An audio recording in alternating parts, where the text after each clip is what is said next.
नाज़रीन, अल्लाह ताला ने माँ बाप और बहन भाई के रिश्ते ऐसे खूबसूरत रिश्ते बनाए हैं जो इंसान की हर तकलीफ हर परेशानी में, राहत में तो उसके साथ होते ही होते हैं, लेकिन हर तकलीफ हर परेशानी में उसके लिए साए का काम करते हैं, आसानी फराहम करते हैं और मुश्किल को निपटाने में उसका हमेशा साथ देते हैं। इस वक्त हम अमीनपुरा इलाका है, रायवंड का इलाका है, यहाँ पर नबीला बीबी के घर मौजूद है। ये वो बहन है, ये वो बेटी है जिसको अनफॉर्चुनेटली छोटी सी जायदाद, कोई ज्यादा बड़ी जायदाद नहीं, बहुत छोटी सी जायदाद की वजह से अनफॉर्चुनेटली इसमत दरी का सामना करना पड़ा, तकलीफ का सामना करना पड़ा, मसाइल का सामना करना पड़ा।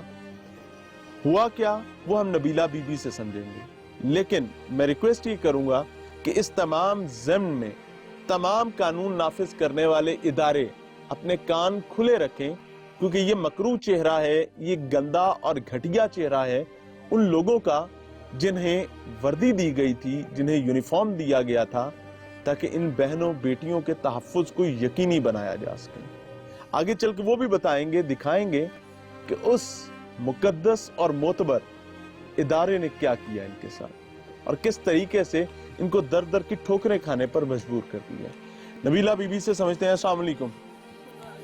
सबसे पहले तो बहन, इंतहाई तकलीफ, इंतहाई परेशानी, दुख भी, अफसोस भी, जो कुछ हुआ, लेकिन मैं ये चाहूंगा कि चूंकि आप अपनी तकलीफ, अपनी परेशानी अपनी जुबान से बताएं, ताकि किसी जालिम को ये चीज समझ आ सके कि उसका काम क्या था और उसने क्या किया, मामला क्या हुआ। भाई मैं अपने मकान की छत पान दी सी, आए ने पहले मैनू मार मूर के चले गए।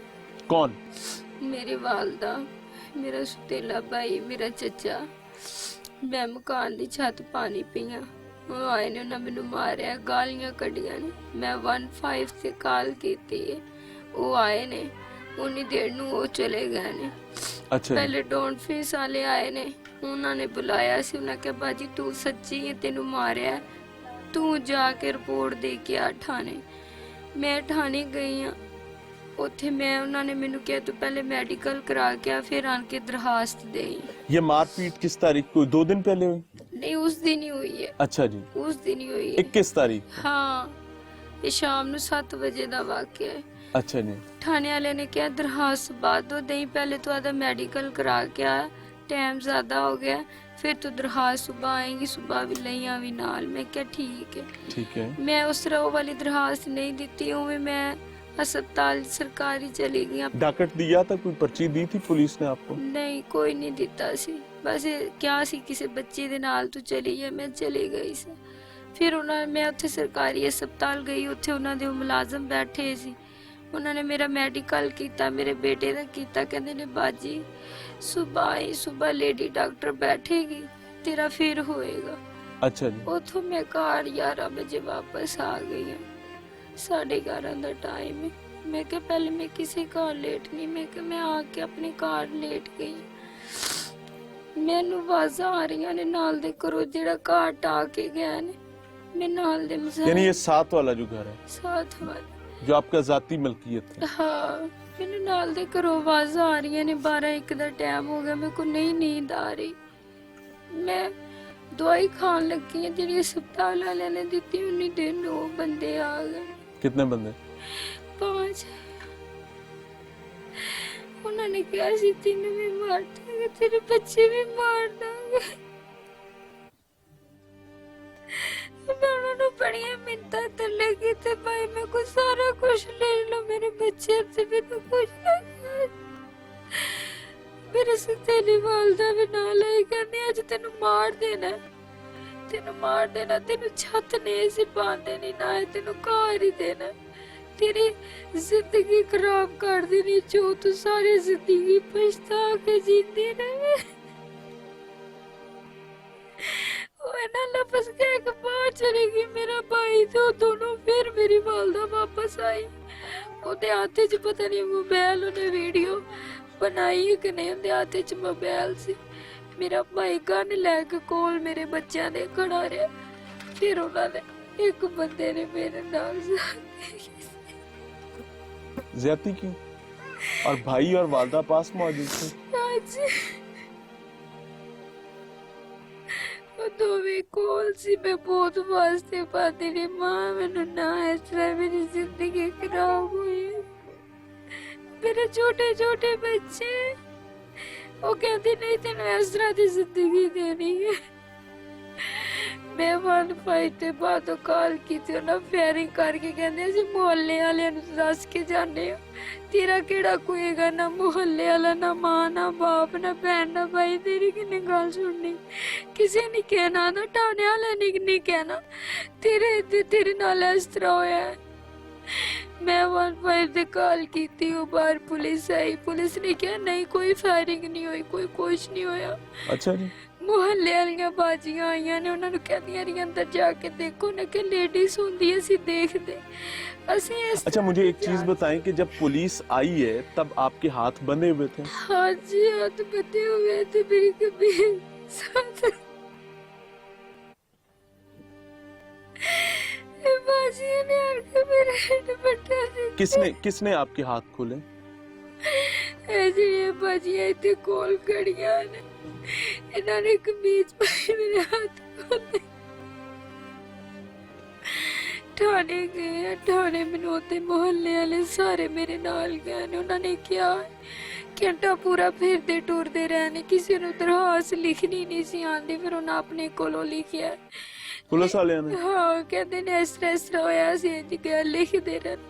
उन्हें लिख के ते उत्थे सेट कर दी। जदों मैं घर आ गई हाँ, कहते ने सी सुबह बकाया कार्रवाई, तू बाजी घर चली जा। मैं घर आ गई, मेरी थोड़ी जी मैनू होश आई। मुहल्ले वाले ने मैनू पूछा तेरे नाल जो कुछ होया वो कुछ ही तू दसना है, लिखना। मैं वो कुछ ही दरखास्त लिखा के ठाणे ले गई हाँ। उन्होंने मैनू कहा बाजी तू अस्पताल जाके अपना टेस्ट कराओ, ते साढ़े पुलिस वाले बैठे हुए ने। मैं उत्थे गई हाँ, वो एक पुलिस वाली लेडी डॉक्टर मैनू लैके गई। पुलिस वाली औरत लेके गई है? हाँ। अच्छा जी। उन्होंने क्या असी इस तरह बच्ची नू कुछ नहीं कर सकते, भावे जो मर्जी नू तकलीफ होंदे।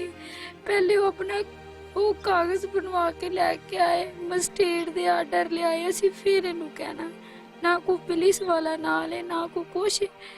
उन्हें दिन मैं रोंदी बाहर आ गई हाँ। उन्हें दिन एक भाई आया, उन्हें मेरी मदद की थी। भाई हामद ने, उन्हें कहा बेटा क्यों रो रही है? मैं कहा भाई इस तरह मैनू मेरी तबीयत खराब है, नहीं मेरी को गल सुनता। भाई हामद मैनू ठाणे लेके गया। उन्हें जाके आख्या, उत्थे ठाणे वाले ने उन्होंने भी सद लिया। मैं सारा दिन उत्थे जलील होंदी रही छोटे ये बच्चे ना। उन्होंने भी सद लिया, DSP दे कोल सद लिया, उत्थे होर भी सी। मैनू कहंदे ने तेरे नाल की होया है?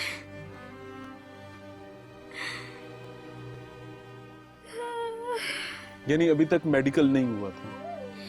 नहीं भाई, मेरा मेडिकल नहीं होया। मैं उन्होंने क्या मेरे नाल इस तरह होया। पुलिस क्या कहती, मेडिकल क्यों नहीं करवा रहे? वो कह रहे ने तेरे नाल कुछ नहीं होया, इस वजह तो मैं उन्होंने क्या नहीं। वो कहते ने नहीं तेन जाती हुई है या नहीं हुई? मैं उन्होंने क्या हुई? उन्हें कहा नहीं तू सानू पता है इस तरह झूठ बोलनी पई है। फिर उन्होंने कहा जे तू कुछ भी ना तेरी रिपोर्ट जाया, तेरे ते मुकदमा होएगा, तेनू इंज होएगा, तेनू फलान होएगा। उधरों मैनू अपनी वालदा दा डर सी, उधरों मैनू उन्हां दी गल्लां दा इस वे मैं कह दिता। मैं ना सा कोशिश हुई, फिर मैं गई हाँ। मैं क्या मैं सारी जिंदगी जी नहीं सकागी। फिर मैं DSP नू कहा सर जी मैं अपना DNA टेस्ट करवाना, मैंने उन्हें जाती की थी, कोशिश नहीं मैंने जाती हुई। फिर उन्होंने उन्हें दो नू फड़ लिया, एक नू उन्होंने छड़ दिता, एक उन्होंने कोल।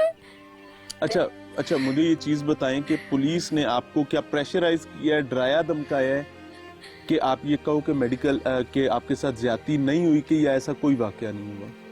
उन्होंने मैनू क्या है, उन्होंने आख्या तेरे नाल कुछ नहीं होया, तू ड्रामेबाजियां करनी, सानू पता 5-6 महीने तो तेरा ये केस किसने कहा है, कौन अफसर है जिसने ये बात पता नहीं। उत्ते कमरे दे विच ही सारे बैठे हुए सी, मेरा ते मुंह थल्ले सी, ना मैनू पता सी कि मैं ते अनपढ़ जी हां, मैनू तो कुछ नहीं आता। अपने बेटे के सर पे हाथ रख के कसम खाने का भी किसी ने कहा था आपको? हाँ, उन्हें कहा सी कसम खा तेरे नाल इंज नहीं होया, जे इस तरह झूठ होया तू बेटा पहले कसम खा जे इंज होया है कि नहीं होया। اس طرح سر جی انہوں نے میرا DNA ٹیسٹ نہیں کروایا. آج دوسرا دن ہو چلا. اچھا یہ تمام واقعہ 22 تاریخ کو رات تقریباً 1:30-2 بجے کے قریب ہوا. ہاں جی. آپ اگلے دن درخواست لے کر گئے, سارا کچھ ہوا. اس کے بعد پولیس کے کس کس دفتر آپ گئے ہو؟ میں صرف گئی گرین ٹاؤن. وہ تو میری بہت زیادہ حالت خراب سی, میں واپس آ گئی. اجے سر نہیں سی آیا. گرین ٹاؤن DSP صاحب کے پاس گئے تھے؟ ہاں انہوں نے ملے؟ کیسے اتھے جاؤ. نہیں سر نہیں سی آئے, میری بہت حالت خراب ہو رہی سی, میں واپس آ گئی. انفارچونیٹ, بدقسمتی کی بات ہے ناظرین. یہ وہ بہن ہے, یہ وہ خاتون ہے جو انصاف مانگ رہی ہے, در در ٹھوکریں کھانے کے بعد انصاف مانگ رہی ہے. لیکن اس پولیس میں, اس معاشرے میں انفارچونیٹلی کوئی ایسا شخص نہیں ہے جو اس کے انصاف کے لیے بات کر سکے, اس کی آسانی, اس کی راحت, اس کے سکون کے لیے بات کر سکے. ہم بھی اس تمام معاشرے اور اس نظام کا حصہ ہوتے ہوئے آج شرمندہ ہیں. اس کی وجہ یہ ہے کہ ہمارے پاس یہ تمام چیزیں آن سکرین دکھانے کے علاوہ کوئی دوسرا رستہ نہیں ہے. ہم اس کے بعد کوشش کریں گے کہ انشاءاللہ العزیز متعلقہ تھانے بھی جائیں, وہاں جا کر ان بادشاہ سلامت کے ان لوگوں سے بھی سمجھ سکیں کہ جناب والا آپ کی ذمہ داری تو کچھ اور تھی اور آپ نے کیا کچھ اور. بچے ہمارے ساتھ موجود ہیں, کہتے ہیں بچے سچے ہوا کرتے ہیں, بچے سچ بات کرتے ہیں, بچے مینیپولیٹ نہیں کر سکتے چیزوں کو. میں آپ مینیپولیٹ کر سکتے ہیں کیونکہ ہمارے دماغ انفارچونیٹلی اس تمام رستے کو سمجھتے ہیں. یہ بچے معصوم ہیں. میں ان سے سمجھنا چاہوں گا کہ اس رات واقعہ کیا ہوا اور کس کس طریقے سے چیزیں ایکسپلائٹ کی گئیں. السلام علیکم بیٹا, کیا واقعہ ہوا اس رات جب آپ سوئے ہوئے تھے؟ کون لوگ آئے, کس طریقے سے معاملہ ہوا, مار پیٹ کس نے کی, کیا کیا ہوا؟